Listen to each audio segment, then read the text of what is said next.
Welcome back to Mayo Clinic Radio. I'm Dr. Jake Strand. And I'm Tracy McCray. Organ donation is often referred to as the gift of life. But unfortunately, many people waiting for transplant never get the call saying that a suitable donor organ has been found. It's been estimated that every day in the U.S., 20 patients die because of the lack of donor organs. While organ donation is often thought of as something done after death, living donation is possible with many organs, including kidney, liver, pancreas, and lung.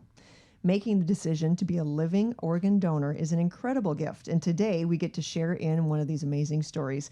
Joining us are Mollie Luhman, a living kidney donor, and we've got Dr. Mark Stegall with us. I've still got the division chair. Take that out. And Dr. Mark Stegall, who performed the transplant. Welcome both of you to the program. It's great to have you here. Good morning. Dr. Stegall, hello. Yeah, thank you. So first of all, let's start off, Dr. Stegall, with those numbers. 100,000 people waiting for transplant. That doesn't even seem possible. Just a lot of people who have organ failure. The most common is kidney failure, and so I think that it's really a difficult time for patients. They have many years of waiting if they're on the deceased donor list, but if they can get a living donor, they could be transplanted sometimes even before they have to go on dialysis, and that's our goal here. That's huge. I mean, that's, kind of wonder about how this came to your attention. So I wonder, Mollie, what kind of prompted you to get involved in the living donor organ program? So one evening, my friend just put a plea on Facebook that he was seeking a living kidney donor. Wow. He had been waiting for a kidney and a pancreas together, but had been on the transplant waiting list for quite some time. So he put this plea out there. And that evening, I filled out a very simple form. And a nurse called me back the next day to begin the process for consideration. So was it part of one of those organ donating ladder type situations, or were you able to donate directly to him? I was able to donate directly to him. Wow. That's unusual, or isn't it? I mean, I guess I hear through the work that we do here that somebody wants to donate, but they can't go directly, so then the ladder gets set up. But is this unusual? No, you're referring to something called kidney paired donation, and we have a very robust program here, but we usually save that for people that the original donor didn't work out, like the blood type didn't match, and we get a lot of referrals here in Rochester of people that have prior transplants, and therefore they've made antibodies against the tissue types, and therefore it's finding them a donor that they don't react against is hard, and so we kind of go trying to pair up compatible donors in that regard. It's actually turned out to be a big part of what we're doing now. It's about a third of the transplants that we do. Wow. And we have a very robust program with the 3 Mayo sites. Everybody gets up really early in the morning, does a donor, and puts it on an airplane and sends it up here. We can send one to Arizona or Florida, and we can do it later on the afternoon. But many times, most of the time, we really prefer using donors that are, compatible and have some emotional attachment. Brothers and sisters are common, and living unrelated donors like Mollie was are pretty common too. How long ago did this happen, Mollie? It was 5 years ago last week. Oh my goodness, that's a big anniversary. And what did your friends say? Did you comment on Facebook and say, No. "Oh, I might be interested"? I mean, what Not did your at friend all. say when he heard what you were up to? I kept it really low-key until I had the final approval. He knew everyone who was going through the process except one person, and that was me. Wow. So when I got the final approval, I had to tell him. And yeah, that was kind of emotional because he knew everyone except me. And it worked out well at the end result. But yeah, it was a big surprise for him. So the other people that were trying to help him were not good matches, or what happened? I believe that I was just the better match of the other 4 people. So what Mollie mentioned is actually really true. So there's it's kind of a difficult process, but we really try to keep the donor and the recipient process separate. And so there's a whole group of people actually who work on the donor, and the whole group work on the recipient. And actually, there are ways for us to have the donor never, the recipient never find out who the donor is, and with the paired donor ever. Actually, it's kept a secret if the donor does not want that information shared. And that's important because if someone's moving along and wants to be a donor and then they don't work out, that can be kind of hard feelings. So it's important. It's kind of a difficult situation, but we've worked out the details about keeping the patient confidentiality of the donor separate from that of the recipient. And we can do that. And then if the donor decides they want to say, sure, tell them everything, then we can, get them together and do that. What often is it, which way does it end up working out? I mean, I can imagine that you were very happy to help your friend, and so that's why you said, yeah, I'll do this. I know there are people who say, I know there's a need, I'll be a living donor, I don't care who this goes to. Which circumstance do you usually find that you're in, that the people know each other or that they want to remain anonymous? I think most people know each other. It's most common. There are times that you're talking about people who are called altruistic donors. Well, every donor is altruistic, but this is a specific type of person who doesn't really know the recipient but's willing to donate to pretty much anyone who's in need. Those are actually really helpful to us because we can take what the donor has and possibly find the perfect person for them, not just their brother or sister. Right. There might be somebody out there who's really looking for the tissue type match, whatever. And for these pairs, the altruistic donors really help start the chain of pairs. But most people know each other. Actually, most donors are pretty comfortable about donating, and we're just really make sure that it's safe. But I think most donors feel it's like one of the best things they've ever done in their lives. It's one of these unassailably good things. Nobody can ever say you didn't do one good thing for anybody else after you've donated a kidney, and it's great. And our job here is to make it as safe as we can make it. What sort of, this sounds like an incredible opportunity, particularly that there are so many people waiting for transplant. What other organs or tissues can be donated from a living donor? Kidney and liver are the most common. By far. And even liver, it's a bigger deal. A kidney donor, we've done more than 3,000 laparoscopic donor nephrectomies here, which is the surgery we use, done a sort of a laparoscopic approach. We have about the basic experience of anybody on the planet, I think, with this.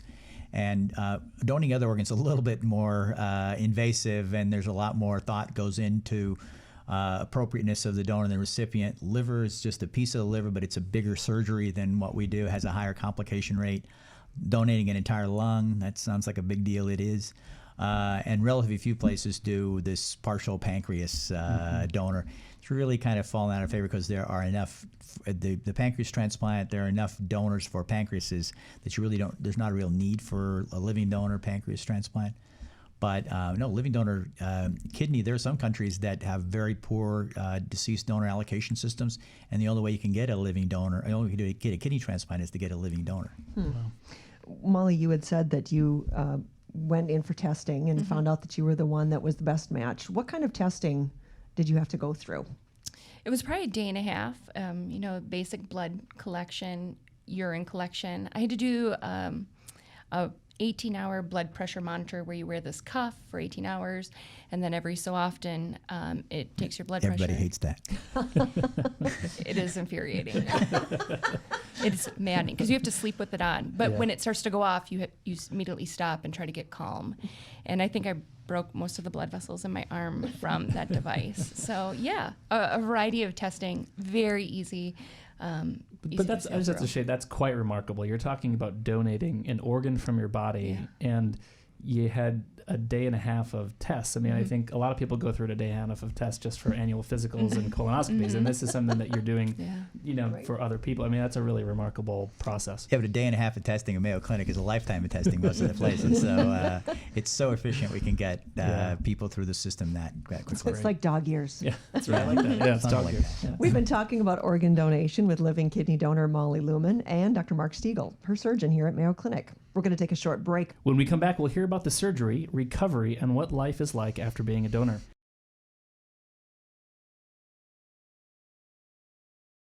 Welcome back to Mayo Clinic Radio. I'm Dr. Jake Strand. And I'm Tracy McCray. We're back with organ donor Mollie Luhman and transplant surgeon Dr. Mark Stegall.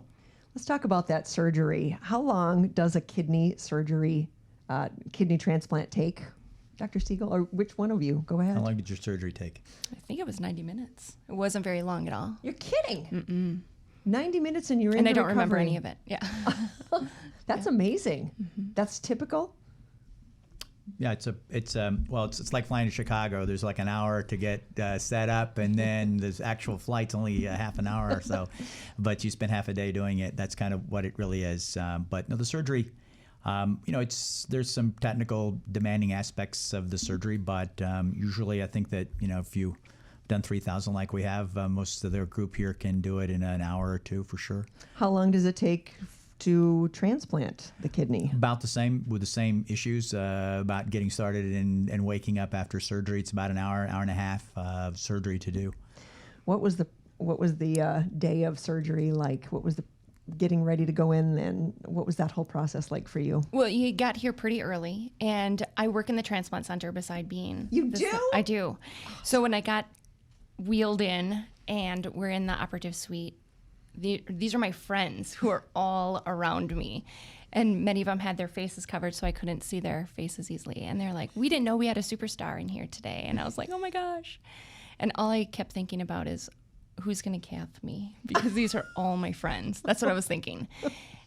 I know I probably shouldn't have said that. You can erase that out if you want. But that's what I was thinking. And that's staying in. Everyone was doing their thing, and Dr. Heimbach was just at the computer going through the scans. I was watching her. She was clicking through a variety of things. No one was talking to her, but everyone was, putting the stickers all over me and making sure that I was calm and ready to do it. And it was very, very calm, very serene the morning of. And how many of them have said, now you've made it so that the rest of us all have to donate? Oh my gosh, none of them have said that. None of them have said that. But I'd say you set that bar pretty high. They can all try. Yeah. It's a safe feeling when your friends are in there and you know that you're in good hands. And it was a great feeling.